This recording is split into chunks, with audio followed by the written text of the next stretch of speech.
அன்பார்ந்த ஜெப பங்காளர்கள் வார்த்தையின் தன்மைக்கு அன்போடு அழைக்கிறேன். மீண்டும் உங்களை இந்த ஜெபத்தை குறித்ததான 5வது பாட்டுக்காக நான் நன்றி செலுத்துகிறேன். ஜெபம் செய்ய ஒரு சிறந்த யோசனை, ஒரு யுத்தி, ஒரு வழி.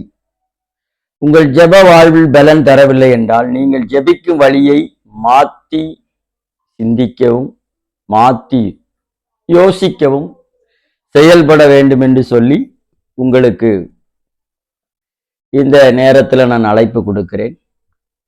நான் நேற்றைய தினத்துல பேசுனது போல உங்களுக்கு 4வது பாயிண்ட்ல 4வது நம்முடைய பாகத்துல மாயக்காரர்கள் ஜெபிக்க விரும்புகிறார்கள் அப்படின்னு பார்த்தோம். அவர்கள் விரும்பினாலும் அதுல செய்ய முடியல, தோத்து போனார்கள் என்று நாம பார்த்தோம். இன்றைக்கு இந்த 5வது பாகத்துல தொடர்ச்சியா மாயக்காரர்கள் ஏன் தோத்து போகிறார்கள், அவர்கள் ஜெபிக்க விரும்புகிறார்கள், ஆனால் ஏன் அவர்களுடைய ஜெபத்திற்கு பதில் வரவில்லை என்பதை இயேசு அங்கே சுட்டி காட்டினதை நாம இங்க என்ன பண்ண போறோம், பார்க்க போறோம். எல்லாரும் அப்படியே தலைகளை தாழ்த்தி கண்களை மூடி, அன்பின் பரலோக பிதாவே, உமக்கு ஸ்தோத்திரம். உம்முடைய குமாரனாகிய இயேசு கிறிஸ்துவின் வாயிலாக பரிசுத்த ஆவியானுடைய ஊண்டுதலால இந்த நல்ல நாளில், நல்ல நேரத்துல, நல்ல பொழுதுல இந்த 5வது ஜெபத்தை குறித்ததான பாகத்துக்காக நன்றி. தொடர்ச்சியாக இந்த பாடத்தை படித்து வருகிறோம். எப்போதும் எங்க ஜெபத்துக்கு பதில் கொடுத்து சரியான வழியில எங்களை நடத்தி வருகிற நன்மைக்காக ஸ்தோத்திரம். இயேசு கிறிஸ்துவின் நாமத்தின் ஜெபிக்கிறோம் ஜீவனுள்ள நல்ல பிதாவே, ஆமென். அன்பானவர்களே,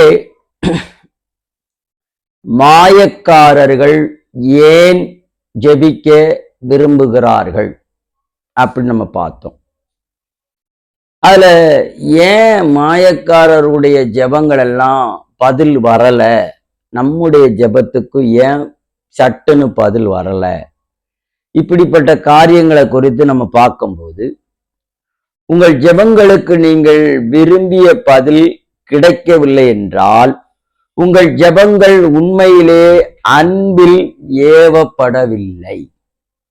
இன்னைக்கு நிறைய பேருடைய ஜெபம் கேட்கப்படாததுக்கு ஒரு காரணம், மாயக்காரர்கள் ஜெபிக்க விரும்புகிறார்கள் என்று சொன்னார் பார்த்தீங்களா இயேசு. மத்தேயு 6ஆம் அதிகாரத்துல 5வது வசனத்துல சொன்னது போல, மாயக்காரர் ஏன் ஜெபிக்க விரும்புனாங்க, அவங்க அன்புல ஏவி ஜெபிக்கல, அதுதான் பெருசு. இன்னைக்கு மாயக்காரர்கள் நிறைய பேர் இருக்காங்க. நான் ஏற்கனவே உங்ககிட்ட முதல் பார்ட்ல இருந்தே சொல்லிட்டு வரேன் பார்த்தீங்களா, நான் 100 மணி நேர ஜெபத்துக்கு போவேன், 50 மணி நேர ஜெபத்துக்கு போவேன், 24 மணி நேர ஜெபத்துக்கு போவேன், 12 மணி நேர ஜெபத்துக்கு போவேன், 8 மணி நேர ஜெபத்துக்கு போவேன். ஒரு முறை எங்களை 50 மணி நேர ஜெபத்துக்கு ஒரு ஊழியக்காரர் அழைத்திருந்தார். அப்போ நாங்க இங்க இருந்து 5 மணி நேர ஜெபத்துக்கு 50 மணி நேர ஜெபத்திற்கு எங்களை அழைத்திருந்தார். சிவகங்கை மாவட்டத்திற்கு பக்கத்துல, அந்த ஊர் பேர் கொஞ்சம் நினைவுக்கு வரல. அங்க நாங்க போயிருந்தோம். அந்த பாஸ்டர் எங்களை அழைத்தது என்ன நோக்கத்துக்குன்னு எங்களுக்கு புரியல. ஜெபத்துக்கு வாங்கன்னு சொல்லி எங்களை அழைச்சிட்டாரு. அங்க போன பிறகுதான் தெரியும் எந்த ஃபெசிலிட்டிஸும் எங்களுக்கு செய்து தரல. ஆனா எங்க பேரை சொல்லி 50 மணி நேரம் ஜெபம் நடத்துறேன்னு சொல்லி ஊரெல்லாம் என்ன பண்ணிட்டாரு, நடத்துறேன், நீங்கெல்லாம் வாங்க வாங்க வாங்கன்னு ஊர்க்காரங்களை பூரா கூப்பிட்டு, சொந்த பந்தம் மற்ற நண்பர்கள் எல்லாத்தையும் கூப்பிட்டு ஒரு வசூல் பண்ணிட்டாரு. ஆனா சமையலுக்கு ஆள் வைக்கல. எங்க டீம்ல இருக்கிற ஒரு ஐயாவை தான் நான் என்ன பண்ணேன்னா சமையலுக்கு வச்சேன். அந்த ஐயா சொல்றாரு, ஐயா அவரு காப்பி பொடி எடுத்து தர மாட்டேக்காரு, சீனியை எடுத்து தர மாட்டேக்காரு, பருப்பு எடுத்து தர மாட்டேக்காரு, ஏன்னா எல்லாத்தையும் வாங்கி ஸ்டாக் பண்ணி வீட்டுல வச்சுக்கிட்டு கொஞ்சம் கொஞ்சமா தாராரு. அப்ப எதுக்கு இந்த ஆளு 50 மணி நேரம் ஜெபம் வச்சான் அப்படின்னு பார்த்தா, சுத்தி பத்தி யாருக்கிட்டையுமே இந்த ஆளுக்கு கம்யூனிகேஷன் கிடையாது. இந்த ஆளை குறித்ததான ஒரு நல்ல நற்சாட்சி இல்லை. சுத்தி சண்டை. அது மட்டுமா, ஏன் ஜெபத்துக்கு 50 மணி நேரம் அழைச்சான்னு எங்களுக்கே தெரியல. மாயக்காரர்கள் ஜெபிக்க விரும்புகிறார்கள். எல்லா இடத்துலயும் 50 மணி நேரம் நடத்துறாங்களா, அதனால என் இடத்துலயும் நடத்துங்க. அதே ஆளு எங்க கூட வந்து 100 மணி நேரம் ஜெபத்துக்கு வருவார். அவருக்கு ஒரு வேளை ஒரு வடை இல்லைன்னா சண்டை போடுவார். ஆனா அவர் ஜெபம் பண்ணுவார் 100 மணி நேரம். எனக்கு என்னன்னே புரியல. ஆனா நான் அந்த புதிய வெளிச்சத்துக்குள்ள வரும்போதுதான் தெரிஞ்சுக்கிட்டேன், இவர்கள் எல்லாம் மாயக்காரர்களைப் போல ஜெபிக்க விரும்புகிறவர்கள். ஒரு ஸ்வாபத்துல அன்பு இல்லை, ஒரு கிவிங் இல்லை. கூட இருக்கிறவருக்கு ஒரு வடையை விட்டு கொடுக்க முடியல. ஆனா இவர் 100 மணி நேரம் ஜெபத்துக்கு வந்திருக்காரு. நான் அதனாலேயே 100 மணி நேரம் ஜெபத்தை நிறுத்திட்டேன். 50 மணி நேரம் ஜெபத்தை நிறுத்திட்டேன். 12 மணி நேரம் ஜெபத்தை நிறுத்திட்டேன். 24 மணி நேரம் ஜெபத்தை நிறுத்திட்டேன். இன்னொரு இடத்துக்கு போனேன், தென்காசிக்கு பக்கத்துல. இவர்கள்லாம் என்ன பண்ணுவார்கள்னா, ஜாதி 2 விதமான ஜாதிகள் அங்க இருக்கு. 100 மணி நேரம் ஜெபத்துக்கு வந்திருக்கிறாங்க, 50 பேர் ஜெபம் பண்ண வந்திருப்பாங்க. ஆனா ஜாதி வித்தியாசம் பார்ப்பார்கள். என்ன பார்க்காங்க? ஜாதி வித்தியாசம் பார்க்கார்கள். ஏன்னா தான் ஜாதிக்காரனுக்கு முதல் ப்ரிப்பரேஷன். அப்ப அங்கேயே 50 பேர்ல ஒரு 30 பேரு 2 பிரிவா இருக்காங்க. ஒரு 15 பேரு ஒரு தாழ்த்தப்பட்ட ஜாதி, இன்னொரு 15 பேரு ஒரு உயர்த்தப்பட்ட ஜாதி. உயர்த்தப்பட்ட ஜாதினா ஓரளவுக்கு, மிச்ச சொச்ச 20 பேரு நடுத்தரமான ஆட்கள் ஜாதி. இவங்கெல்லாம் ஜாதியே ஒரு பொருட்டா எண்ணாத ஆள். இந்த 3 பேர் அங்க இருக்கிறாங்க. ஆனா இவங்கெல்லாம் என்ன பண்ண வந்திருக்காங்க? ஜெபிக்க வந்திருக்காங்க 100 மணி நேரம். அப்ப இங்க என்ன அப்படின்னா, அந்த நடத்துறவரு தான் ஜாதிக்காரனை தான் முன்னாடி கொண்டு நிறுத்துவார். அவன் சொல்லதான் கேட்பாரு. அப்ப இதெல்லாம் நம்ம பார்க்கணும். அப்ப இவன் எதுக்கு ஜெபிக்க விரும்புறான்னு எனக்கே தெரியல. அப்பவுமே இயேசு கண்டுபிடிச்சு வச்சிருக்காரு. இது இன்னைக்கு இல்ல, அன்னைக்கே நடந்திருக்கு. மாயக்காரர்கள் ஜெபிக்க விரும்புகிறார்கள். அப்போ அந்த கூட்டத்துல பொண்டாட்டியை டைவர்ஸ் பண்ணவும் வந்திருப்பான், டைவர்ஸ்க்கு அப்ளை பண்ணியிருப்பான், பொண்டாட்டியை விரட்டி விட்டுருப்பான். இவெல்லாம் என்ன பண்றான்? இந்த 100 மணி நேரம் ஜெபத்துல ஜெபம் பண்ண வரான். அதுக்குதான் இயேசு இவனுக்கு என்ன கொடுத்திருக்காரு பேரு? மாயக்காரர்கள் ஜெபம். என்ன ஜெபம்? என்ன ஜெபத்துக்காரர்கள்? மாயக்காரர்கள். எதுக்காக இவன் ஜெபிக்க வரான்? பிழைப்புக்காக ஜெபிக்க வரான். நான் அந்த சில அனுபவத்துக்குள்ள வந்தனால நான் உங்ககிட்ட பேசிக்கிட்டு இருக்கேன். அவங்க கிட்ட அந்த அன்பு இல்லை. கிறிஸ்துவின் அன்பு ஏவப்பட்டா அவங்க எப்படி ஜெபிப்பாங்கன்னா, ஜாதி பார்க்க மாட்டாங்க, படித்தவன் படிக்காதவன் என்ற மேல கீழே உயர்வுகளை பார்க்க மாட்டார்கள், கோஷ்டிகள் பார்க்க மாட்டார்கள். இவங்களெல்லாம் குறித்து இயேசு என்ன சொல்றாருன்னா, ஜெபம் பண்ணுவதுக்கு கற்றுக் கொடுக்க முன்னகுட்டி உங்ககிட்ட ஜாதி இருக்கப்பா, நீங்க எப்படிப்பா ஜெபிச்சா உங்க ஜெபம் பதில் கிடைக்கும்? உங்ககிட்ட அன்பு இல்லையே, நீங்க அன்பால ஏவப்பட்டு ஜெபிக்கல, ஐக்கியத்தால ஏவப்பட்டு ஜாதியால ஏவப்பட்டு ஜெபிக்கிறீங்க. இதுல இன்னொன்னு, எவன் அதிகமா கொடுக்கானோ அவனுக்கு ஸ்பெஷலா அவனை ஜெபிக்க வைக்கிறது. அப்ப இதெல்லாம் என்ன ஜெபக்காரர்கள்னு இவர்களுக்கு பேர் கொடுத்திருக்கிறார் இயேசு? மாயக்காரர்கள், ஜெபிக்க விரும்புகிறார்கள். இவன் 100 மணி நேரம் ஜெபிச்சாலும் சரி, 150 மணி நேரம் ஜெபிச்சாலும் சரி, 250 மணி நேரம் ஜெபிச்சாலும் சரி, இவன் ஜெபம் கேட்கப்படாது. ஜாதி வெறியில போய் ஜெபிக்க போறான் நிறைய பேரு. கடந்து எங்காளு ஜாதி. மாயக்காரர்களே, உங்க ஜெபம் கேட்கப்படாது. கொஞ்சம் யோசிங்க. பொண்டாட்டிக்கு டைவர்ஸ கொடுத்துட்டு போய் தரப்புல நிக்கிய, அன்பிலே ஏவப்படலையே, உன் ஜெபம் எப்படி கேட்கப்படும்? இன்னைக்கு நிறைய இருக்கு. என் கூட வந்தவங்களாம் அப்படிதான் இருந்தான். பொண்டாட்டி பிள்ளைக்கு சோறே போட மாட்டான். ஆனா அங்க 100 மணி நேரம் வந்து காமராஜர் மாதிரி ஜெபம் பண்ணிக்கிட்டு இருப்பான். இன்னொருத்தன் டைவர்ஸ் அப்ளை பண்ணிட்டு வந்து ஜெபம் பண்ணிக்கிட்டு இருக்கான் 100 மணி நேரத்துல.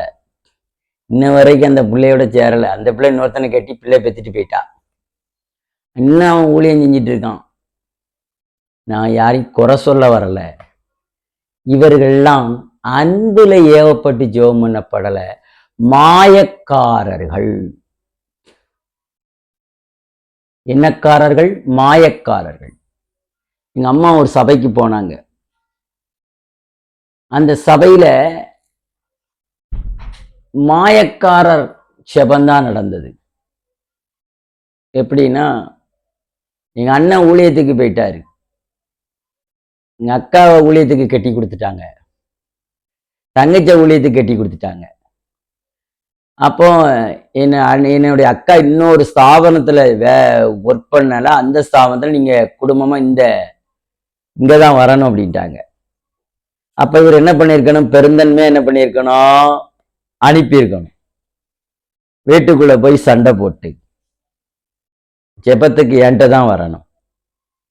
அப்ப இவர்கள்லாம் எப்படிப்பட்டவர்கள் தெரியுமா? மாயக்காரர்கள், அன்பில்லாமல் ஏவப்படாமல் ஜெபிக்கிறவர்கள். அடுத்து இன்னொரு பாஸ்டர் என் சபைக்கு வரலன்னா அந்த வீட்டில் இருக்கிற மிச்ச 2 பொட்ட பிள்ளைகளுக்கு திருமணமே நடக்கக்கூடாது. இது இவனுடைய ஜெபம், மாயக்கார ஜெபம், அன்பில்லாத ஜெபம். புரியுதா? இயேசு எது சரியான ஜெபம், எது தவறான ஜெபம் என்பதை கற்றுக் கொடுக்க முன்னாடி, சரியான ஜெபத்தை கற்றுக் கொடுக்க முன்னாடி தவறான ஜெபத்தை கற்றுக் கொடுத்துக்கிட்டு இருக்கிறாரு.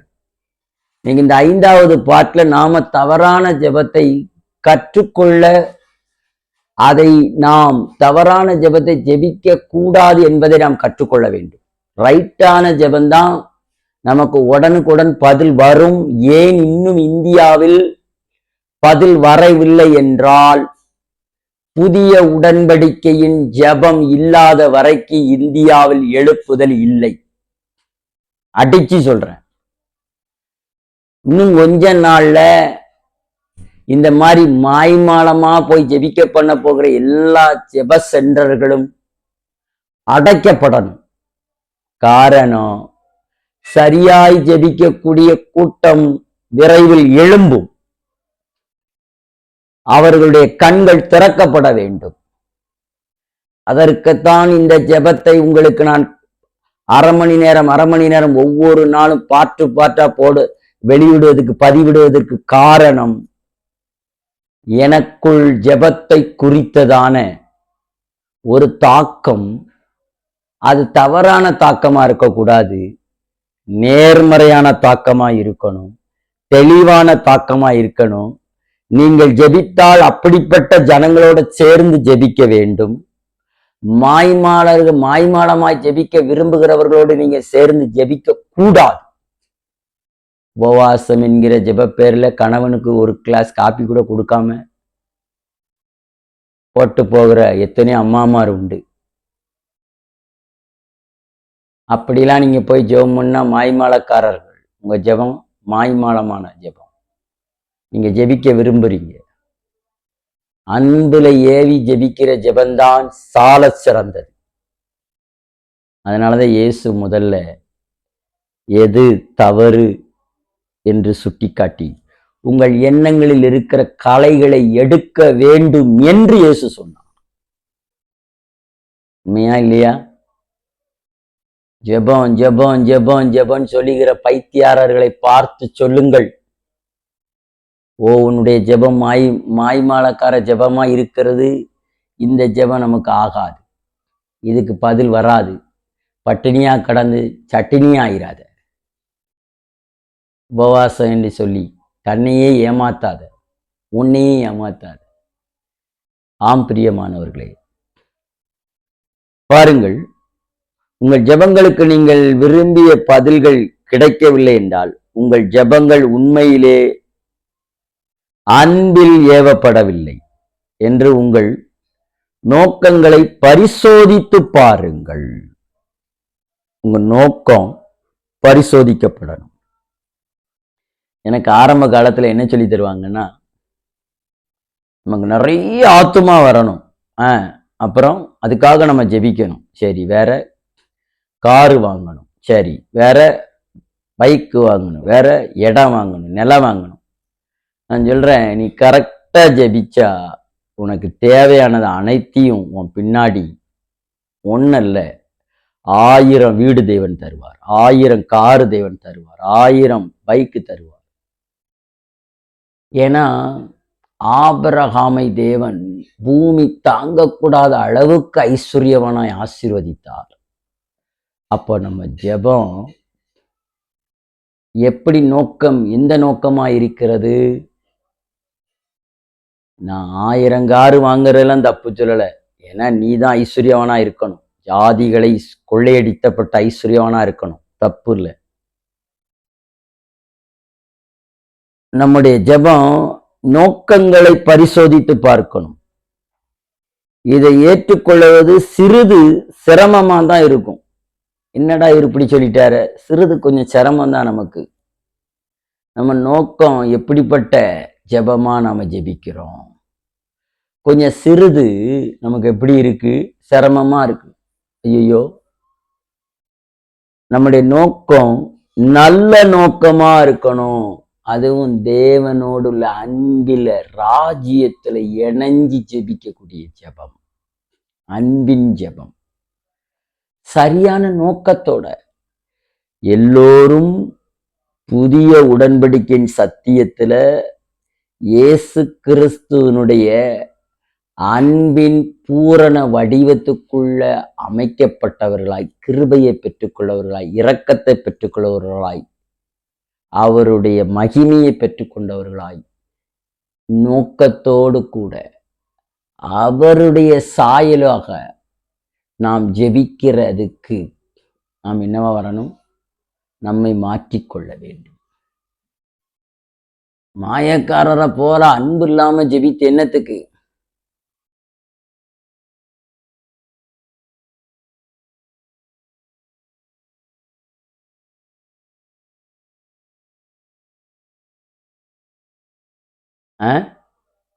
அன்பு இல்லாம ஜெபித்து என்னத்துக்கு? இந்த ஜெபம் நமக்கு கேட்கப்படணும்னா நான் அன்பு செலுத்தணும். நான் சொன்னேன் பார்த்தீங்களா, முதல்ல 2 பேர் டைவர்ஸ் பண்ணிட்டாங்க, ஏன்னா அவன்கிட்ட அன்பு இல்லாத ஜெபம். நான் அவங்கள கொச்சையாகவோ அவங்கள குறை சொல்லதுக்கோ நான் வரல. ஜாதியில பார்த்து கோஷ்டி பார்த்து ஜெபம் பண்ணாங்கல்ல, அது அன்பில்லாத ஜெபம். புதிய உடன்படிக்கையில அப்படி ஜெபிக்கல. எல்லோரும் ஒன்றுபடணும், எல்லோரும் ஒருமனமா இருக்கணும், ஜாதி பார்க்கக்கூடாது, உயர்வு மேன்மை மேல கீழன்னு பார்க்கக்கூடாது, எல்லார் மேலையும் அன்பா இருக்கணும்.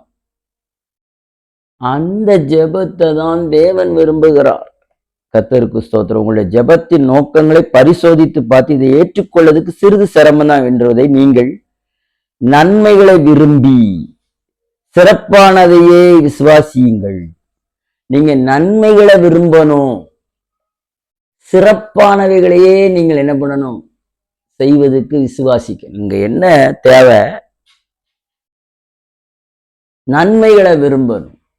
நன்மையான விஷயத்த விரும்பி நாம ஜெபிக்கும் போது அந்த ஜெபத்துல நன்மைகளை விரும்பி சிறப்பானவைகளையே நம்ம விசுவாசிக்கணும். குவாலிட்டியானவைகளை விசுவாசிக்கணும். உங்கள் ஜெப வாழ்வை குறித்து நீங்கள் ஒரு சரியான முறையில் ஆராய்ந்து பார்த்தால் உங்களுக்கு அது பிரயோஜனப்படும். நீங்க உங்க ஜெப வாழ்க்கையை நீங்க என்ன பண்ணணும்? கொஞ்சம் ஆராய்ச்சி பண்ணி பார்க்கணும். என்ன பண்ணி பார்க்கணும்? ஆராய்ச்சி பண்ணி பார்க்கணும். நான் எப்படி ஜெபிக்கிறேன், என் ஜெப வாழ்க்கை எப்படி இருக்கு? அடுத்தவன் நல்லா இருக்கக்கூடாது, ஆனா நான் மட்டும் நல்லா இருக்கணும். அந்த ஜெப வாழ்க்கையை கொஞ்சம் யோசித்து பாருங்களேன்.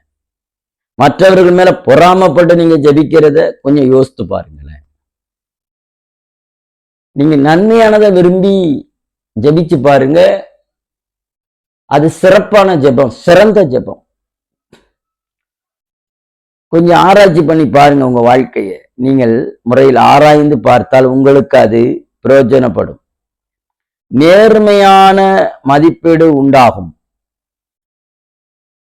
பல வருடங்கள் ஜெபித்து உங்களுக்கு பதில் வெளிப்படவில்லை, ஒருவேளை உங்களுக்கு சரீர சுகம் கிடைக்கவில்லை, அல்லது உங்கள் பொருளாதார நிலை மேன்மைப்படவில்லை, எப்படி என்றாலும் அது வேலை செய்யவில்லை என்றால் அதற்கு காரணம் தேவன் பதிலளிக்கவில்லை என்பதல்ல, உங்களது தவறான எண்ணங்களும் தவறான நோக்கங்களும் தவறான ஜபங்களுமே. என்னவா இருக்கு?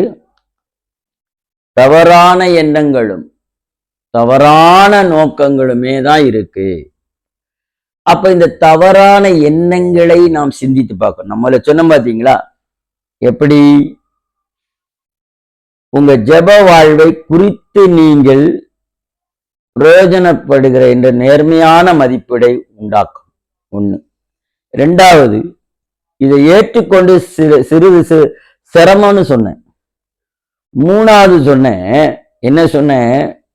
நீங்கள் நன்மையானவைகளை விரும்பி சிறப்பானவைகளையே விசுவாசியுங்கள். நன்மையானவைகளை விரும்பணும், நல்லதுதான் விரும்பணும். நீதிமான் நன்மையே விரும்புவான். அப்ப நம்ம நீதிமான்,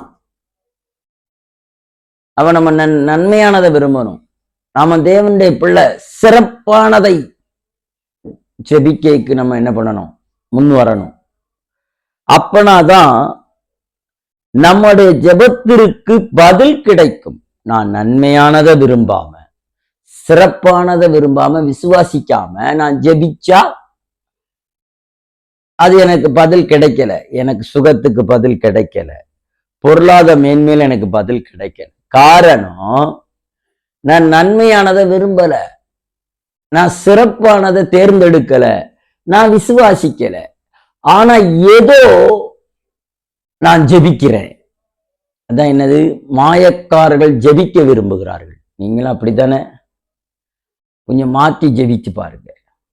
சிந்தையை மாத்துங்க. நன்மையானதையே, அடுத்து சிறப்பானதையை விசுவாசித்து நீங்க ஜெபித்து பழகுனீங்கன்னா தேவன் உங்களுக்கு நிச்சயமா பதில் தருவார். அந்த பதில எந்த மாற்றமும் கிடையாது. தவறா ஜெபிக்கிறனால, நாம் தவறா எண்ணுகிறனால, தீய எண்ணம் இருந்தனால நம்முடைய ஜெபத்திற்கு பதில் வரும். ஆனா ஜெபம் பண்ணும். அதுதான் மாயக்காரர்கள் ஜெபிக்க விரும்புகிறார்கள். ஏன் அவங்களுக்கு 1வது பாட்டு, 2வது பாட்டு, 3வது பாட்டு, 4வது பாட்டு, 5வது பாட்டுன்னு படிப்படியா பைய பொறுமையா உங்களுக்கு இதை கற்றுத்தாரோம்னா, உங்க மைண்ட்ல மத ஜப வழிபாடுகள் நிறைந்து இருக்கு. அதெல்லாம் அப்படியே ப்ரூமிங் பண்ணணும். ப்ரூமிங்னா என்ன? ஒரு செடியை கொண்டு வைக்காங்க, அது இஷ்டத்துக்கு இந்த பக்கம் அந்த பக்கம் அந்த பக்கம்லாம் வளரும். அதுக்கு என்ன பண்ணுவாங்க? அந்த தோட்டத்தில் வேலை பார்க்குற லேபரை கூப்பிட்டு ஒரு சிசர் கொடுப்பாங்க, கத்திரியை கொடுத்து அதை அப்படியே கட் பண்ணுவாங்க. இங்க கொஞ்சம் இங்க கொஞ்சம் இங்க கொஞ்சம் அப்படி கட் பண்ணா அது என்ன ஆகும்? ரவுண்டு வடிவத்துக்கு வருவது மாதிரி round Vadivu, L வடிவத்துக்குன்னா L Vadivu, we வடிவுனா we வடிவு, ஓ வடிவுனா ஓ வடிவு. இப்படி வடிவமைக்கிற மாதிரி தான் இப்போ உங்க மைண்டை நான் வடிவமைக்கிறேன். முதல்ல முன்மூளை, நடுமூளை, பின்மூளை, லெஃப்ட் ரைட் கரெக்ட் பண்ணி உங்க மனதை கொஞ்சம் இருக்கிற அந்த கலுசைகள்லாம் தேவையில்லாத ஏற்கனவே மைண்ட்ல பதிஞ்சிருந்தது எல்லாம் ரிலீஸ் பண்ணி இயேசுவி நாமத்தினால ரிலீஸ் ஆகட்டும். இயேசுவி நாமத்துல ரிலீஸ் ஆகட்டும். இயேசுவி நாமத்துல ரிலீஸ் ஆகி உங்கள் ஜெபத்திற்கு பதில் வருவதற்கு உங்க மண்டையில சரியான அஸ்திவாரத்துல நீங்க நிக்கணும். ஏன்னா நீங்க தவறான அஸ்திவாரத்துக்குள்ள வந்துட்டீங்க. ஏன்னா ஏராளமான கிறிஸ்தவர்கள் ஜெபத்தை தேவனை அசைக்கும் ஒரு வாய்ப்பாவே பார்க்கிறார்கள். ஏன்னா தேவனை அசைக்கணும்னு நினைச்சு வாய்ப்பா பார்க்காங்க ஏராளமான கிறிஸ்தவர்கள். அவரால் எதையும் செய்ய முடியும், ஆனாலும் ஏனோ செய்யவில்லை என்று நம்புகிறார்கள். இந்த மாதிரியான எண்ணத்தோடு ஜெபம் தேவனை எதையாவது செய்ய வைக்கும் ஒரு முயற்சி ஆகிவிட்டது. இதுதான் உங்களுடைய எண்ணம் என்றால் உங்களது ஜெப வாழ்க்கை முற்றிலும் தவறான அஸ்திவாரத்துல இருக்கிறோம். நாம எதுல இருக்கிறோம்? தவறான அஸ்திவாரம். நம்முடைய ஜெபம் தவறான அஸ்திவாரத்துல இருக்கு. அதைத்தான் இப்ப இடிக்கிறேன். தவறான அஸ்திவாரம். ஏன்னா எனக்கு யாரையும் குறை சொல்ல எனக்கு விருப்பம் கிடையாது. ஏன்னா நான் புது உடன்படிக்கை சத்தியத்துக்காரன். சில சம்பவங்களை சுட்டி காட்டுகிறேன். ஏன் நான் 100 மணி நேரம் ஜெபத்துல இருந்து ரிலீஃப் ஆனேன்? ஏன் நான் 50 மணி நேரம் ஜெபத்துல இருந்து வெளியே வந்தேன்? ஏன் 24 மணி நேரம் ஜெபத்துல இருந்து வெளியே வந்தேன்? ஏன் 12 மணி நேரம் ஜெபத்துல இருந்து வெளியே வந்தேன் அப்படின்னா, மாய்மாலக்காரர்களோட சேர்ந்து மாய்மாலமாக ஜெபிக்க விரும்பினே தவிர சரியான ஜெபத்துக்கு நான் ஜெபிக்கவில்லை. சரியான அஸ்திபாரத்துல இல்லாம நான் எந்த அஸ்திபாரத்துலன்னா தவறான அஸ்திபாரத்துல நின்று ஜெபிச்சேன். அது மாதிரிதான் நீங்களும் தவறான அஸ்திவாரத்துல இருக்கக்கூடாது என்பதை கண்டித்து சொல்லுகிறேன். அன்பானவர்களே, நீங்கள் எந்த அஸ்திவாரத்தின் மேல் நிற்கிறீர்கள்? 6வது பாகத்திலிருந்து நான் சொல்லுவேன் உங்களுக்கு. புதிய அஸ்திவாரத்துல நாம் நிற்க போகிறோம். பழைய அஸ்திவாரங்களை உடைத்தெறிவோம் இயேசுவின் நாமத்தினால. தவறான அஸ்திவாரம் வேண்டாம். மாய்மாலக்காரர்கள் ஜெபிக்கிறார்கள், தவறான அஸ்திவாரத்துல நின்று ஜெபிக்கிறார்கள். நானும் அப்படி ஜெபிக்க வேண்டாம். அப்படி ஜெபித்தா நமக்கு பதில் கிடைக்காது என்பதை நான் ஆணித்தரமா சொல்லுகிறேன். அன்பில் ஏவப்பட்டு ஜெபிக்கவும், நன்மைகளை விரும்பி ஜெபிக்கவும், சிறந்தகளை விசுவாசித்து ஜெபிக்கவும், தேவன் எல்லாவற்றையும் செய்வார் என்று நினைக்காமல் நான் அவரை செய்ய வைக்கிறதுக்கு என்னால எந்த முயற்சி எடுப்போம் என்கிற அந்த தவறான முடிவில் நாம் இல்லாதபடி நாம் தவறான அஸ்திபாரத்தை விட்டு நல்ல அஸ்திபாரத்துக்கு வருவதற்கு நம்மை நாமே ஒப்பு கொடுத்து கர்த்தருக்கு ஸ்தோத்திரம் பண்ணும். அன்புள்ள ஆண்டவரே, இந்த 5வது ஜெபத்துக்காக உமக்கு ஸ்தோத்திரம். இந்த 5வது ஜெபத்துல ஆண்டவரே 5வது பாகம் எங்களுக்கு அருமையாய் கற்றுக் கொடுத்த கிருபைக்காய் நன்றி.